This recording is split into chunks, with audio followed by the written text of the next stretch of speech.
Boa noite a todos. Boa noite. Hoje, 17 de janeiro de 2020, nós estamos reunidos mais uma vez para estudarmos a obra 50 anos depois. Hoje, 17 de janeiro de 2020, vamos fazer a nossa prece de abertura. Vamos orar? Jesus amigo, te agradecemos a oportunidade de novamente nos reunirmos para, através dessas histórias, destes personagens, te encontrar novamente e encontrar, quem sabe, nosso rumo que nos conduz a ti, diante de tanto orgulho, de tanta vaidade que nós também carregamos. Ajuda-nos, Senhor, a caminhar no teu rumo, na tua direção, sabendo que contigo o nosso fardo é mais leve, a tua passagem é a suave, e que assim a gente possa nos encontrar num lugar melhor, numa situação melhor, onde o sofrimento de tantos seja amenizado e nos toque mais no coração, a ponto de ajudarmos ainda mais nossos irmãos, assim como a nós mesmos. Muito obrigada. Que Jesus nos conduza. Vamos lá, primeiro capítulo, uma família romana. Só para nós entendermos, e quem está acompanhando em casa o estudo 50 anos depois, através do canal no YouTube, quando as pessoas pegam o livro 50 anos depois, o pessoal fica assim meio perdido, sem entender. A primeira coisa é que o livro 50 anos depois, ele começa no ano 131. E o nosso querido Emmanuel, que nesse livro vai estar revestindo a figura de um escravo na história, ele já se apresenta no primeiro capítulo do livro com 45 anos de idade. Então vamos lá, nós precisamos fazer uma continha. O senador Públio, no livro Há 2000 anos, que é retratado a partir do ano 30, ele desencarna em Pompeia com a explosão do Vesúvio no ano de 79, ok?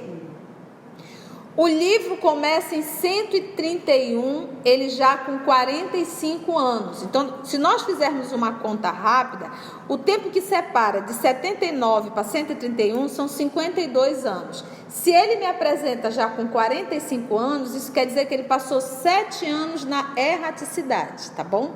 Então, quando o nosso querido senador Públio, na figura agora de Emmanuel, ele vai falar de 50 anos depois, agora como escravo na história, ele vai contar esse período, 50 anos depois da desencarnação dele, que foi no ano de 79. Por isso o livro começa em 131. E como nós estudamos na introdução do livro 50 anos depois, ele deixa bem claro que esse livro, diferente do livro Há 2000 anos, que era a história dele como senador, aqui como escravo, o nosso Nestório e o nosso Emmanuel, ele vai retratar o orgulho e a vaidade ainda presente dentro desse coração, desse espírito, hoje revestindo a figura de um escravo. Ele vai contar essa história, mas que o tema central, a pessoa central desse livro é quem? É Célia. Então, o livro Há 2000 anos vai falar dessa nobre alma chamada Célia, que nós iremos reencontrá-la no livro Renúncia, revestindo agora o nome de Alcione. No livro Renúncia, em verdade, todo esse grupo se reencontra. O nosso querido Emmanuel, também na introdução, ele nos deu uma informação, que todo aquele grupo do livro Há 2000 anos, lembra, nós estamos falando, 7 anos depois ele reencarnou. E todo aquele grupo que conviveu com ele lá na Roma Antiga e até mesmo na Palestina, ele diz que todo aquele grupo também reencarnaram, só que não próximo dele. Cada um estava vivendo em lugares e experiências diferentes. Então é como se ele dissesse assim: esse grupo que está comigo não tem ninguém, e olha, nós estamos falando de 7 anos. Ele está vivendo a experiência sozinho, longe de todos os afetos. O único que ainda ficou do passado foi o amigo, aquele inclusive que foi morto, foi assassinado na frente do senador, aquele que foi arrancado o coração, que no caso aqui vai estar na figura do Pompílio. Ninguém do livro Há 2000 anos está envolvido na história de 50 anos depois. Essa única pessoa é o Pompílio, que ele mesmo explica logo na introdução. Então só temos aí Emmanuel e Pompílio. Então você imagina você reencarnar sem estar no seu grupo de afinidade. Mas em compensação, porque lembra que o propósito do nosso Senhor Jesus é a família universal, não é a família restrita. É nós realmente estendermos. Nós temos que ter uma alegria, um prazer muito grande de fazer novos amigos, de aumentar, porque eu tenho que aumentar minha família. Eu não posso me limitar sempre a meio gato pingado. Eu tenho que conhecer pessoas, eu tenho que ser amigo. Eu não quero que seja meu amigo, mas nós temos que fazer questão de ser amigo. Buscai primeiro as coisas de Deus, as demais vos será dada por acréscimo. Então seja bom, os demais vos será dado por acréscimo. Esse é o movimento. E aqui ele teve esse movimento, a misericórdia divina promoveu uma reencarnação, ele sozinho, vamos usar assim, mas ele conheceu Célia. Vamos lá, gente? Muita emoção ver esse livro. E nós iremos fazer no mesmo ritmo, vamos comentando, porque você encontra no canal, no poderoso Google, a radionovela. Então, a radionovela não tem comentário, é o livro sendo lido. Aqui não é o nosso caso, isso não é uma radionovela, apesar de nós termos a presença dos amigos, das amigas, que irão fazer os personagens, até por uma forma didática, para a gente entender melhor a leitura. Mas não é o nosso propósito é estudo, então nós vamos realmente comentar todas as passagens que forem necessárias. Então vamos lá.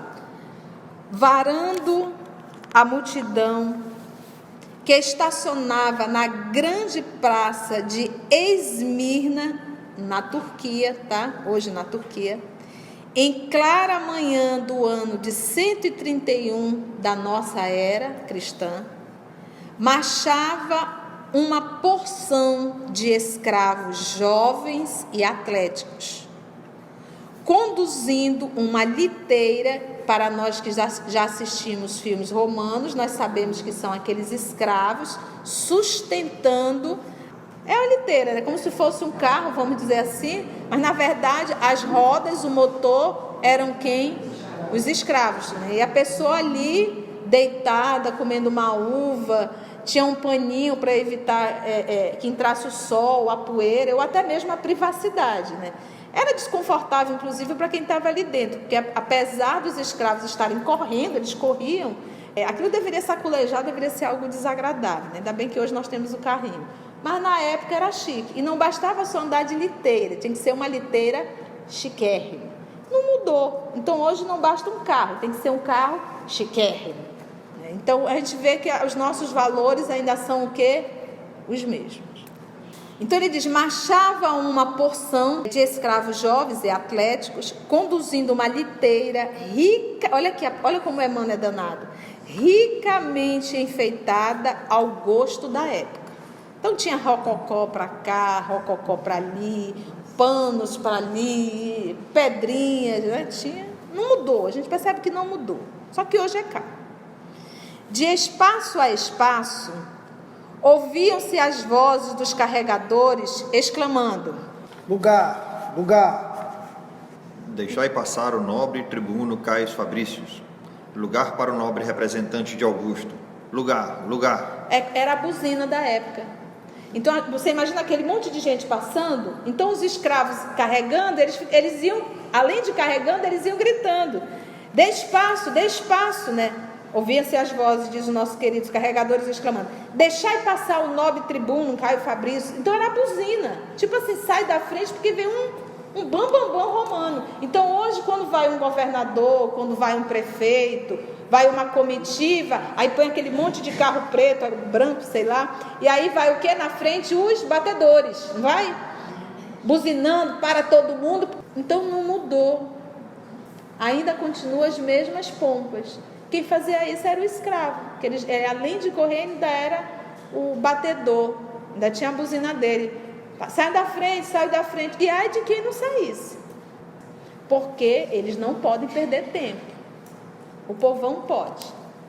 Desfaziam-se os pequenos grupos de populares, formados à pressa em torno do mercado de peixes e legumes, situado no grande espaço público. Então imagina um governador vai passar ali na bola do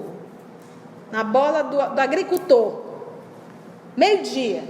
Então está aquela muvuca, aquele monte de gente. Então isso aqui era próximo de uma feira, então aquele monte de gente precisava passar, então ele saiu gritando para abrir.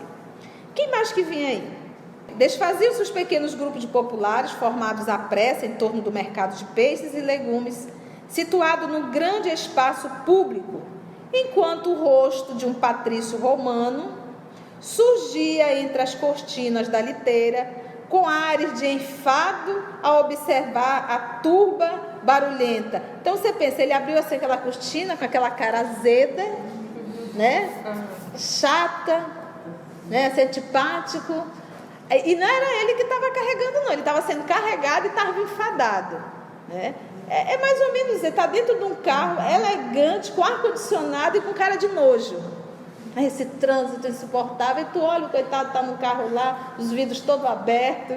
Eu me recordo uma vez, rapidamente, o meu primeiro carro não tinha ar-condicionado. E Manaus não é quente, Manaus é super quente. E era quase meio-dia, eu no trânsito, e meu carro era vermelho, eu com os vidros assim baixinhos, né? Aí de repente aquele calor, eu puxei um leque vermelho, assim, dentro do carro. Bem ali. Aí um senhor parou, 2 rapazes parados do meu lado, deram um sorriso. Gostei do leque, mas não estou vendendo. Porque não dá. E você está entendendo? Então, apesar de você estar bem, mas está sempre a reclamar. Apesar de estar de estômago cheio, olha, às vezes a comida vem à mesa. Eu não gosto disso. Isso está isso. Isso está aqui. Deixa passar fome, come até pedra.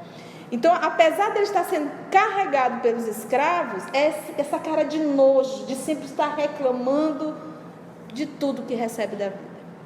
Com ares de enfado a observar a turba rumorosa. Seguindo a liteira, então, liteira, escravos, um romano dentro e tem um escravo seguindo a liteira que não está carregando, mas é um escravo. Seguindo a liteira, caminhava um homem dos seus 45 anos, presumíveis, aproximadamente, deixando ver nas linhas fisionômicas o perfil israelita, ou seja, 2 encarnações como romano, senador, e agora ele me reencarna como um israelita em Jerusalém. Detalhe, o ano de 131, Jerusalém estava acabada, por conta da Terceira Guerra. Acabou, Jerusalém acabou. Então aquele povo de Jerusalém, os sacerdotes, as sinagogas, isso tudo se destruíram. Os romanos destruíram. Que nós estamos aqui com o imperador Adriano, que ele mandou destruir tudo. O templo de Jerusalém, Templo Sião, ele mandou construir um templo para um determinado Deus que eu não me lembro mais. Ele mandou construir um templo romano lá, para adorar outro Deus. Olha que provocação. Lembra que os nossos irmãos judeus, eles diziam que Deus estaria dentro do templo deles, dentro do monte Sião. E os romanos, para provocar, mandaram derrubar tudo, porque sabia do respeito. Então, ou seja, aqui é escravo e israelita é 2 vezes humilhação. Para servir os romanos que destruíram a cidade deles. Então, olha que provação para esse senador. Seguindo a liteira, caminhava um homem dos seus 45 anos presumíveis, deixando ver nas linhas fisionômicas o perfil israelita, tipicamente característicos. E olha aqui, e um orgulho silencioso e inconformado. Às vezes nós nos deparamos na nossa vida pessoas fazendo trabalho mais simples, mas com uma arrogância, que se de repente você olhar para ela e disser bem assim, está sujo bem aqui, ela já se sente humilhada. Mas o problema é de quem? Dela. Foi a rainha de ontem, foi a juíza de ontem, foi o doutor de ontem, a doutora de ontem. E nessa encarnação, se vê numa miséria, numa pobreza, tendo que lavar banheiro, é uma humilhação. e aquilo é com orgulho, é impetuoso, o nariz é para cima, e faz confusão em todos os cantos, porque não admite, não aceita. Ainda não entendeu que a lição, cada um está matriculado na matéria que tem que aprender. Se eu lavo o banheiro, eu vou responder pelo banheiro. Se eu sou uma empresária, um empresário, e tenho pessoas sobre a minha responsabilidade, eu respondo, não é pelo banheiro, eu respondo por mim e por todos os funcionários que Deus colocou sobre a minha responsabilidade. Então a gente pergunta, qual dos dois estão tendo provações mais complexas? Tu acha que é o do banheiro? Porque o do banheiro é luta íntima. Ela está lutando com orgulho e vaidade. Esse aqui com autoritarismo, poder, que a gente se enrola sempre. É só isso, é material pedagógico. Então aquele mesmo já se mostra. Orgulho silencioso e inconformado. Eu não queria estar aqui. A atitude humilde, todavia, evidenciava uma condição inferior e, conquanto não participasse do esforço dos carregadores, ele não estava carregando a liteira, adivinhava-se-lhe no semblante contrafeito a situação dolorosa de escravo. Então, era um Estevão, que o Estevão foi escravo. Era uma posição de um Estevão aqui? Não. Por isso é que Jesus disse, é na dor, agora, só daqui a séculos. Meio século já se passaram. E ele ainda está lutando com orgulho e vaidade. Eu digo que todo dia Jesus olha para a gente e diz, Conceição, agora, ou só daqui a séculos. Respirava-se à margem do Golfo, esplêndido, o ar embalsamado que os ventos do Egeu, que é o mar, traziam do grande arquipélago, né, que é aquele conjunto de ilhas. O movimento da cidade crescera de muito naqueles dias inovidáveis, sequentes, né, que se seguia a última guerra civil que devastara a Judéia para sempre. Então, olha só, o livro começa em 131. Se nós formos pesquisar pelo poderoso Google, nós vamos achar essa última guerra no ano de 134 a 135. Mas o livro nos diz no ano 131 que essa guerra já aconteceu. E que foi no período do imperador Adriano. O Adriano, ele ficou como imperador de 117 a 138. Então, a probabilidade realmente pelo livro é que essa última revolta, não ocorreu em 135, mas sim um pouquinho antes de 131. Porque Jerusalém aqui já está e realmente não recuperou mais. Por isso é que Jesus disse, esse templo não ficará pedra sobre pedra.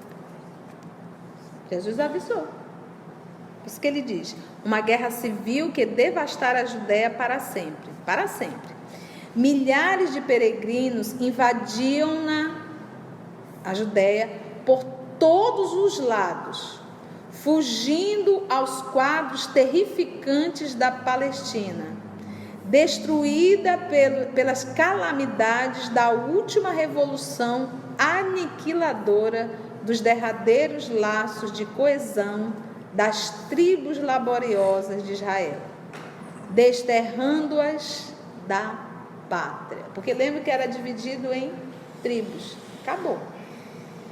Ano de 131. Aproximadamente 100 anos depois da vinda do nosso Senhor Jesus, né? Depois da morte do nosso Senhor Jesus, praticamente, acabou com Jerusalém. Aquilo que eles mais idolatravam, acabou. E foram 3. Foi uma antes de Cristo, 500 e pouco, teve a primeira. Aí teve uma nesse ano de 60. A segunda foi no ano de 70, foi aquela que o senador foi preso, o amigo que arrancaram o coração. Foi aquela guerra horrorosa que os romanos ganharam Aí os romanos invadiram o templo, destruíram, pegaram aquelas peças mais valiosas que tinham, a arca, né? Levaram para Roma, fizeram desfile mostrando, colocaram os reis, os representantes da sinagoga, dentro assim de gaiolas mesmo, desfilaram com eles, assim, humilhando mesmo, mostrando que eles, os romanos, seriam vitoriosos. Foi assim algo bem complicado, né? E agora essa de 129, 130, que realmente foi uma destruição total de Jerusalém. Então, olha só, destruída pelas calamidades da última revolução aniquiladora dos derradeiros laços da coesão das tribos laboriosas de Israel. Remanescente de antigas autoridades e de numerosos plutocratas, ou seja, aquelas pessoas influentes pelo dinheiro que tem. Mudou. Tem dinheiro? Tem muito? Você pode fazer muito movimento aí dentro da política. As propinas é que nos digam. De Jerusalém, de Cesareia, de Betel, que era uma cidade, Betel foi uma cidade na Cananéia, situada entre Efraim e a Judéia, tá? Em hebraico, a palavra Betel significa casa de Deus. Em Betel e de Tiberíades. Ali se acotovelavam famintos por subtraírem-se aos tormentos do cativeiro, após as vitórias de Sextus Júlio Severus. Então tem uma notinha lá no rodapé sobre os fanáticos partidários do famoso Bar Koziba. Esse Bar Koziba era um líder judeu. Que nota da editora. Ele foi um reputado militar e político romano do século II, o Sextus Júlio Severus. Vencendo os movimentos instintivos da turba, a liteira, tudo isso, ou seja, o Emmanuel já mostrou. Ele já contou a parte do próprio romano, quem está dentro, como estava sendo carregado. Ele já retratou aqui a situação dele mesmo. Ele já retratou o povo que estava lá, aonde estava, a situação política e o clima. Ele já está dizendo aqui que nós estamos aqui num verão ou numa primavera. A probabilidade de uma primavera. Aí você já faz a conta para você saber qual é o mês que você está. Do ano de 131. Ele tem esse poder de síntese. Não perde tempo falando besteira. Vencendo os movimentos instintivos da turba, né, daquele grupo de pessoas, a liteira do tribuno parou à frente de soberbo edifício, no qual os estilos grego e romano se casavam harmoniosamente. Então mudou, não mudou, né? Continua do mesmo jeito. A gente busca muito movimento externo, né? As coisas colossais. Ali estacionando, foi logo anunciado no interior, onde o patrício, relativamente jovem, aparentando mais ou menos 40 anos, o esperava com evidente interesse. Então, quem vinha dentro da liteira estava indo ao encontro desse nosso irmão, aparentando mais ou menos 40 anos. Vamos lá, Fabrícios. Por Júpiter! Exclamou Fabrícios, abraçando o amigo Euvídio. Esse Euvídio é o Pompílio Clássico, aquele que foi morto outrora, sendo arrancado o coração, no ano de 70. Exclamou Fabrícios, abraçando o amigo Euvídio Lúcius. Não suponho encontrar-te nessa plenitude de robustez e elegância, de fazer inveja aos próprios deuses. Ora, replicou interpelado, em cujo sorriso se podia ler a satisfação que lhe causavam aquelas expansões carinhosas e amigas. são milagres dos nossos tempos. Aliás, se há quem mereça tais gabos, és tu, a quem Adonis sempre rendeu homenagens. Então, gente, aqui já fica uma lição. Os homens os homens jogam purpurina. Se fossem as mulheres, amiga, como é que tu está? Tu engordou, hein? Tu engordou. Tu já aplicou botox? Eu tô vendo que tá esticadinho aqui. Porque as mulheres devem ter uma tendência de denegrir a outra. É impressionante, ela não sabe elogiar. Ela sabe olhar para os defeitos e apontar. Né? É impressionante. Então, a gente vamos aprender um pouco com os nossos amigos aqui, que ele jogou purpurina, e o outro foi e jogou purpurina também. Mas parece uma brincadeira, mas a gente tem que ter muito cuidado quando a gente vai ao encontro de alguém. Porque às vezes a gente não sabe como está a outra pessoa, se está em baixa estima ou não. Se a pessoa está gordinha, eu pergunto, quem que não sabe que ela sabe que está gorda. Aí você vai dizer, nossa, como tu engordou, hein? Então, é aquilo que eu costumo dizer, se você não sabe o que falar, não fale nada. Mas assim, a tua primeira fala, seja para quem for uma crítica, isso mostra o quanto a gente está doente. É a fala do nosso Senhor Jesus andando com os discípulos, Humberto de Campos retrata, né? Que tinha um cachorro morto e estava fedendo. E todo mundo passava e criticava. Nossa, o cachorro está fedendo, nossa, cachorro... Aí Jesus disse, nossa, esse cachorro tem uns dentes tão lindos. Então que a gente possa olhar para o outro e realmente ressaltar o que ele tem de bom. E que a gente acaba perdendo. Vamos perder realmente essa nossa mania de, na recepção de um amigo, de uma amiga, de um parente, de um filho, de uma filha, de sei lá de quem for, a gente já criticar. Porque isso é patológico. Então nunca. Se eu vejo uma pessoa que está gorda, que eu sei que engordou, poxa, eu não vou dizer, nossa, como você engordou. Imagina. Nossa, como você envelheceu. Passou 30 anos que você não vê a pessoa, você queria o quê? Que ela fosse... Não dá. Então que a gente sempre possa fazer, isso vai fazer bem para a pessoa e vai fazer bem para a gente também.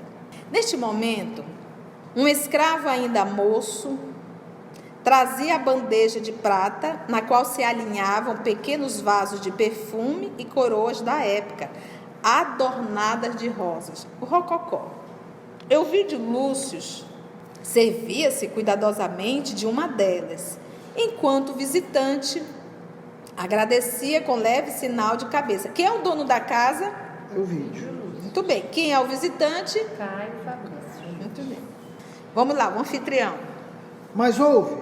Continuava o anfitrião sem dissimular o contentamento que lhe causava a visita. Há bastante tempo aguardamos por chegada, de maneira a partirmos para Roma com brevidade possível. Há 2 dias que a galera está à nossa disposição, dependendo a partida tão somente da tua vinda. Então tem um navio parado, decidindo se eles vão ou não. Esperando Caio Fabrício. E batendo-lhe amistosamente no ombro, ainda arrematava. Que demora foi essa? Bem sabes Explicou Fabrício. que sumariar os estragos da última revolução era tarefa assaz difícil para realizar em poucas semanas, razão pela qual, apesar da demora a que te referes, não levo ao governo imperial um relatório minucioso e completo, mas apenas alguns dados gerais. Então, olha só, no ano de 131, a gente já vê o Caio Fabrício, ele foi direcionado para sintetizar os estragos da última revolução. Então, ele foi para lá, fez um levantamento do estrago que tinha acontecido ali, todo aquele movimento, e trouxe para o Império. Mas ele disse que esse movimento, apesar da demora, porque ele disse, era tarefa muito difícil para realizar em poucas semanas, razão pela qual, apesar da demora a que te referes, não leva ao governo imperial um relatório minucioso e completo, mas apenas alguns dados gerais. Ou seja, ele fez um relatório assim, en passant. Destruiu toda Jerusalém. E a propósito da Revolução da Judéia, qual a tua impressão pessoal dos acontecimentos? Caio Fabrício esboçou um leve sorriso, acrescentando com amabilidade. Antes de dar a minha opinião, sei que a tua é de quem encarou os fatos com o maior otimismo. Ora, meu amigo, Disse Euvídio como a justificar-se. é verdade que a venda de toda a minha criação de cavalos, da Idumeia, para as forças em operações, me consolidou as finanças, dispensando-me de maiores cuidados quanto ao futuro da família. Mas isso não impede, considere a penosa situação desses milhares de criaturas que se arruinaram para sempre. Aliás, se a sorte me favoreceu no plano de minhas necessidades materiais, devo principalmente à intervenção de meu sogro, junto do prefeito Lólio Úrbico. Então, o Lólio Úrbico foi general e político do Império Romano de 139, segundo os dados, a 142, ou seja, a gente já vê mais um dado que o poderoso Google nos dá aproximadamente, mas não é de 139, ele no ano de 131 já era prefeito. Então anota isso, porque esse Lólio aqui vai dar muito pano para manga no livro inteiro. O censor Fábio Cornélio agiu assim tão decisivamente ao teu favor? Perguntou Fabrícios, algo admirado. Sim. Está bem. Disse Caio, já despreocupado. Eu nunca entendi patavina da criação de cavalos da Idumeia ou de bestas da Ligúria. Aliás, o êxito dos teus negócios não altera a nossa velha e cordial amizade. Por Pólux, não há necessidade de tantas explicações nesse sentido. Ligúria, gente, seria na Itália. Patavina a gente sabe, é nada mesmo. Fazia tempo que eu não ouvia isso, né? Eu não entendi patavina, né? E o Pólux seria um deus grego, né? Está dentro da mitologia grega. E depois de sorver um trago de vinho, solicitamente servido, continuou como que analisando as próprias reminiscências mais íntimas. O estado da província é lastimável e, na minha opinião, os judeus nunca mais encontrarão na Palestina o benefício consolador de um lar e de uma pátria.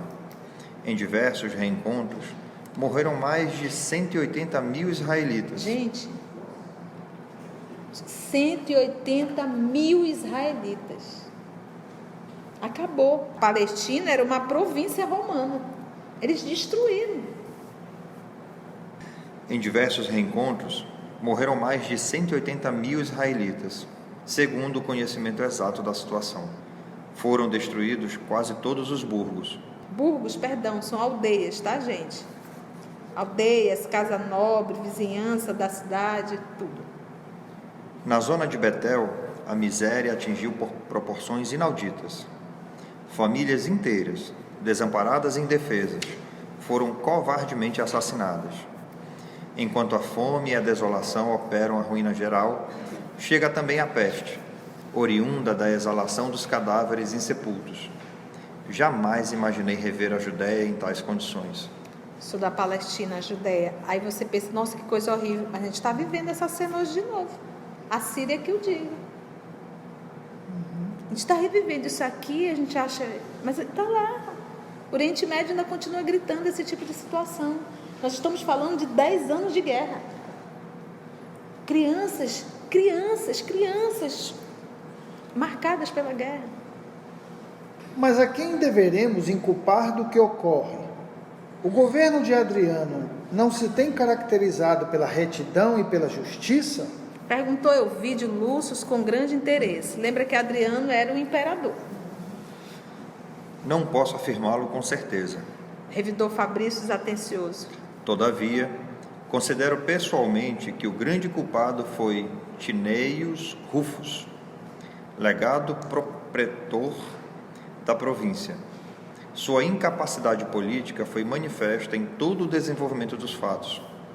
A reedificação de Jerusalém, com o nome de Elia Capitolina, obedecendo aos caprichos do imperador, apavora os israelitas, desejosos todos de conservar as tradições da cidade santa. O momento requeria um homem de qualidades excepcionais, à frente dos negócios da Judéia.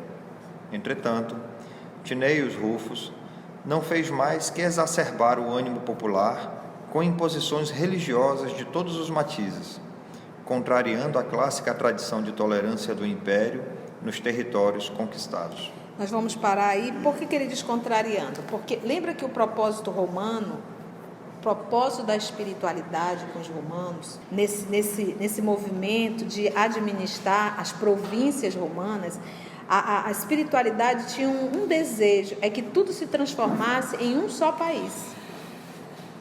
Esse era o propósito, um só país. Aí o que a Roma falhou. Então, quando Roma ia, Roma respeitava a religião daquele grupo. Você pode ver que Roma administrava a Palestina, mas ele administrava a parte política, a parte legislativa, e eles não interferiam na parte religiosa, tanto é que continuava o templo. Já esse nosso querido aqui, o Tineius, ele desrespeitou totalmente. Então, além da destruição, acabou com o templo, e sobre o templo ele construiu um templo romano, de um Deus romano. Lembra que os nossos irmãos judeus eram monoteístas. Então ele realmente devassou. E ele era um funcionário de Adriano, o imperador. Vamos parar aí? Então hoje nós citamos quem? Euvídio Lúcio, Caio Fabrícios, e já sabemos quem é o prefeito. E um movimento. E o sogro dele, que é o Fábio Cornélio. Fábio Cornélio. Já falou? Fábio? Não, ele só disse o sogro, né? O censor Fábio Cornélio. Fábio Cornélio. Que é o sogro dele. Exatamente. Então o sogro intercedeu. Então você vê que esse movimento também de beneficiar os seus familiares, isso é algo que antigo. E que teremos que responder também. Vamos fazer a nossa prece? Querido amigo Jesus, amigo incondicional de todas as horas, amor de nossa alma, o nosso coração exala gratidão por estarmos aqui, por sermos mais de um reunidos em Teu nome, por essa oportunidade de conhecer a história antiga, retratando almas tão nobres, almas tão adoecidas também quanto nós o somos. Aprendendo, Senhor da vida, que apesar do desenvolvimento intelectual da humanidade terrena, apesar de um aparente desenvolvimento social, os nossos erros ainda são os mesmos. Os nossos valores ainda continuam os mesmos. As guerras, Senhor, com a mesma perversidade, ainda acontecem em nosso planeta Terra. E percebemos a tolerância divina para com todos nós. Que nós possamos, Senhor da vida, respeitando o amor de Deus sobre nós, respeitando essa tolerância divina, nos esforçarmos para pelo menos diminuir a nossa quantidade de erros, algumas vezes absurdos. Obrigada, amor de nossa vida, por essa oportunidade, por esse encontro. Obrigada, amigos espirituais, pela inspiração, por nos conduzir em mais um trabalho. E que nós possamos, Senhor, em oração no nosso lar, no silêncio do nosso quarto íntimo, pedir pelos países que ainda se encontram em guerra, pelos nossos líderes políticos e por nós mesmos, para que possamos administrar a nossa vida íntima com mais dignidade. Obrigada, amor de nossa alma. Obrigada, amigos espirituais.